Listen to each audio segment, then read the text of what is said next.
So hello guys, welcome back. അപ്പോൾ interview തൊട്ടങ്ങ് Instagram വരെ YouTube തൊട്ട് ടി വിയിലെ ന്യൂസസ് വരെ എന്തോ തുറന്നാലും ഇപ്പോൾ ബിഗ് ബോസ്. അപ്പോൾ കുറേ നാളായി നമ്മൾ ബിഗ് ബോസിലോട്ട് കൈ വെച്ചിട്ട്, കാരണം കുറച്ച് നാൾ ബ്രേക്ക് കൊടുത്താൽ കുറേ ഇതേകൂട്ടുള്ള കണ്ടന്റുകൾ കിട്ടുമെന്ന് എനിക്കറിയായിരുന്നു. അതുകൊണ്ടാണ് നമ്മൾ ഇച്ചിരി ബ്രേക്ക് ചെയ്ത് വെച്ചിരുന്നത്. പക്ഷേ ഇഷ്ടംപോലെ കണ്ടന്റ് വന്നിട്ടുണ്ട്. എല്ലാം നമുക്കിന്ന് നോക്കാം. എല്ലാവരും ലൈക്കും ചെയ്ത് സബ്സ്ക്രൈബും ചെയ്ത് ബെല്ലും ഒന്ന് എനേബിൾ ചെയ്ത് വെച്ചേക്കണം. വീഡിയോയുടെ അഭിപ്രായം കമന്റ് ചെയ്യണം. വീഡിയോയിലോട്ട് പോകാം.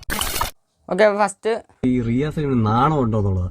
അവനൊരു കൊച്ചിനെ കുറിച്ച് പറഞ്ഞിരിക്കുന്നത്, അവന് ദേഷ്യം ലക്ഷ്മിയോട് ഉണ്ടെങ്കിൽ ലക്ഷ്മിയോട് തീർക്കണം, അല്ലാതെ വീട്ടിൽ കൊച്ചു പിള്ളേരോട് 3 വയസ്സുള്ള കൊച്ചിനെ അവൻ പറഞ്ഞിരിക്കുന്നത്. എടാ, നിനക്കൊക്കെ നാണം ഉണ്ടോ എന്ന് എനിക്കറിയാൻ മേലാത്ത. അവൻ കഴിഞ്ഞ ദിവസം മറ്റേ ആര്യയുടെ പറയുന്ന കേട്ടു, ഞാൻ ബെഡായി ബംഗ്ലാവ് ആര്യയുടെ ഷോപ്പിൽ ഞാൻ ഉദ്ഘാടനത്തിന് പോയതിന് ആര്യ ബിച്ച് എന്നൊക്കെ പറഞ്ഞ് എന്തൊക്കെയോ കുറെ ഡയലോഗ്. അപ്പൊ ഈ റീൽസിൽ കൂടെ നമുക്ക് മനസ്സിലായെന്ന് പറയുമ്പോൾ ബിഗ് ബോസ് കഴിഞ്ഞതിന് ശേഷം ഇവരുടെ പ്രധാന പണി ചീത്തവിളിയും തന്തക്ക് വിളിയും ഇതൊക്കെ തന്നെ. റിയാസ് സലീം അങ്ങനെ പറഞ്ഞിട്ടുണ്ടെങ്കിൽ ശിക്ഷ വിധിച്ചിരിക്കണം. കാരണം ഒരാളോടുള്ള ദേഷ്യം അയാളുടെ മോളോടല്ല തീർക്കുന്നത്.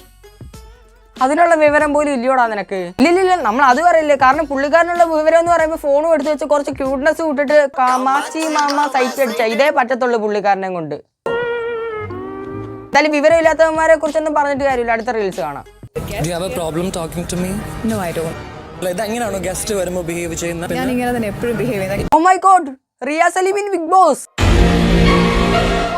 സത്യമായിട്ട് റിയാസ് സലീം ബിഗ് ബോസിലോട്ട് പോവാന്നോ? അതേ, ഇപ്പം നമ്മൾ കേട്ടൊക്കെ ശരിയാണ്. റിയാസ് സലീം ഇന്ന് ബിഗ് ബോസിലോട്ട് തള്ളിപ്പിടിച്ച് കയറി പോകാന്നൊക്കെ പറയുന്ന കേട്ട്. അതുകൊണ്ട് ആരും ആ ഏഷ്യാനെറ്റ് എന്ന് പറയുന്ന ചാനൽ വെക്കാതിരിക്കുന്നത് നിങ്ങളുടെ ആരോഗ്യത്തിന് നല്ലത്.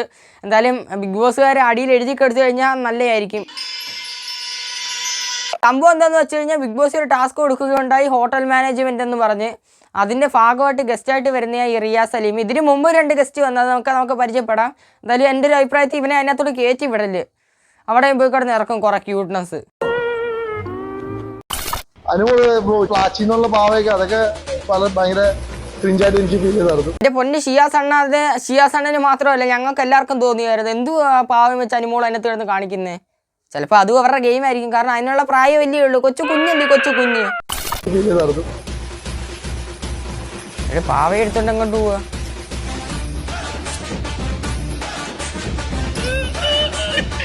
വെളിയിലോട്ടല്ലേ എടുത്തെറിഞ്ഞേ. അപ്പൊ അനുമോളുടെ കണ്ടന്റ് പോയി. അനുമോളുടെ കണ്ടന്റ് തീർന്നു. ആ പാവയം വെച്ച അനുമോൾ അവിടെ 40 ദിവസം പിടിച്ചിരുന്നത് ആ പാവയം വെച്ച. സത്യമായിട്ടും ആ പാവയം വെച്ചായിരുന്നു. അനുമോളുടെ കണ്ടന്റ് ഒക്കെ തീർന്ന് നോക്കി അടുത്ത ആഴ്ച തന്നെ അനുമോൾ വെളിയിൽ വരും. എല്ലാവരും പറഞ്ഞുകൊണ്ടിരുന്നതെന്ന് പറയുമ്പോൾ ആ പാവ അനുമോളുടെ കയ്യിൽ ഇരുന്നോണ്ടാണ് ഇത്ര വോട്ട് കിട്ടിക്കൊണ്ടിരുന്നത്. അതിനകത്ത് അതാണ് കൂടുതൽ ചെയ്തുകൊണ്ട് അനുമോൾ അതിനകത്ത് പോയെന്നൊക്കെ ആൾക്കാർ പറയുന്നത് കേട്ട്.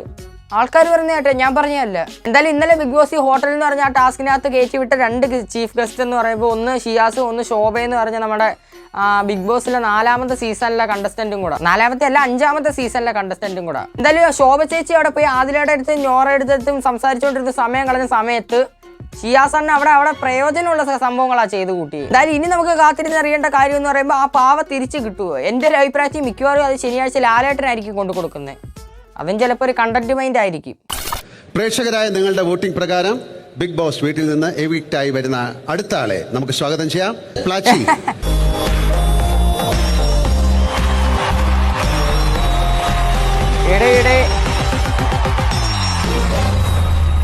ആരിറക്കി തന്നതിനും കൊള്ളാം കേട്ടോ. പക്ഷെ ആ ഷിയാസ് അണ്ണൻ ആ പാവയിറച്ച സമയം കൊണ്ട് അനുമോളെ എടുത്ത് വെളിയിൽ ഇറങ്ങിയായിരുന്നെങ്കിൽ കുറച്ച് പ്രയോജനപ്പെട്ടന്നെ ബിഗ് ബോസിന്.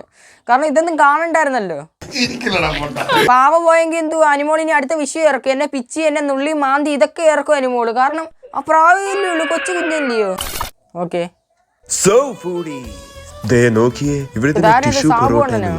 നിങ്ങൾ ഇതിന് എന്ത് പേരിടും? ഇതിന്റെ കൂടെ കഴിക്കാൻ നമ്മൾ നല്ല ക്രീമി ബട്ടർ ചിക്കനും. എന്റെ പൊന്ന് സാബു കൊണ്ട് അണ്ണ ഇതൊക്കെ പോയി ബിഗ് ബോസ് കാണിച്ചു കഴിഞ്ഞാൽ അണ്ണന് കപ്പെടുത്ത് തരത്തില്ല. എന്റെ വീഡിയോ കണ്ടോണ്ടിരിക്കുന്നിടത്ത് എനിക്ക് പറയാൻ ഒന്നേ ഉള്ളൂ, ഈ പുള്ളിക്കാരനെ ആ ബിഗ് ബോസിലെങ്ങാനും കണ്ടു കിട്ടിക്കഴിഞ്ഞാൽ പെട്ടെന്ന് തന്നെ ബിഗ് ബോസിന്റെ ഒഫീഷ്യൽ പേജിൽ പോയി ഒന്ന് അറിയിച്ചേക്കണം. പുള്ളിക്കാരനെ കാണാനില്ലെന്നാ ബിഗ് ബോസ് ഒഫീഷ്യൽ പേജ് ഇട്ടേക്കുന്ന പരസ്യം. ബിഗ് ബോസ് ഒരു 5 വൈൽഡ് കാർഡിനെ കയറ്റി വിട്ട് അതിനകത്ത് 2 പേര് പുറത്തു പോയി. ഇപ്പൊ 3 പേര് നിൽപ്പുണ്ട്. ഈ 3 പേര് ഈ പ്രയോജനമില്ലാത്ത ഒരേ ഒരാള് സാബുമാന്. അല്ലെങ്കിൽ നിങ്ങൾ തന്നെ പറ, നമുക്ക് നോക്കാം. എന്തായാലും ബിഗ് ബോസ് ഈ 40 ദിവസം ഓടിയിൽ നിന്ന് നല്ലോണം വ്യത്യാസപ്പെട്ട് പുതിയ സംഭവങ്ങൾ ഇറക്കുന്നുണ്ടെന്ന് ലാലേട്ടൻ പറഞ്ഞിട്ടുണ്ടായിരുന്നു. പിന്നെ പ്രൊമോയൊക്കെ കാണുമ്പോൾ നമുക്കറിയാമല്ലോ. ഇന്നിപ്പോൾ റിയാസ് സലീം കൂടെ വരുന്നുണ്ട്. പിന്നെ എന്തോ വേണം, പുള്ളിക്കാരനും കൂടെ വന്നു കഴിഞ്ഞാൽ അവിടെ കളർഫുൾ ആയിരിക്കും. എന്തായാലും ബിഗ് ബോസിനുള്ളിൽ പ്രധാനമായിട്ട് നടന്ന സംഭവമായിരുന്നു നമ്മുടെ ഹോട്ടലായിട്ട് പുതിയ ഗസ്റ്റൊക്കെ വന്നിട്ട് പാവ എടുത്തെറിഞ്ഞതും ഇതൊക്കെയായിരുന്നു പ്രധാനമായിട്ട് ബിഗ് ബോസിലെ ഈ ആഴ്ചത്തെ കണ്ടന്റ്. അപ്പോൾ ഇനിയിപ്പോൾ റിയാസ് സലീമൊക്കെ വരുന്നുണ്ട്. പിന്നെ ഇപ്പോൾ കണ്ടന്റ് കിട്ടുമല്ലോ. നമ്മളിനി അടുത്ത വീഡിയോയ്ക്ക് അത് ഇതെല്ലാം ഉൾപ്പെടുത്തിയൊരു വീഡിയോ ആയിട്ട് ചെയ്യുന്നതായിരിക്കും. അതിന് സബ്സ്ക്രൈബ് ചെയ്ത് വെച്ചാലേ വീഡിയോ കിട്ടത്തുള്ളൂ. ബെല്ലും എന്നെ വിളിച്ച് വെച്ചേക്കണം, ലൈക്ക് അടിച്ചേക്കണേ, എല്ലാവരും ലൈക്ക് അടിച്ചേക്കണം. പിന്നെ വീഡിയോയുടെ അഭിപ്രായം കമൻറ്റ് ചെയ്യണം. നമ്മുടെ ഇൻസ്റ്റാഗ്രാമിൽ ഫോളോ ചെയ്തേക്കണം, ലിങ്ക് ഇൻ ഡിസ്ക്രിപ്ഷൻ. അപ്പോൾ അടുത്ത വീഡിയോ കാണാതെ എല്ലാവർക്കും ബൈ.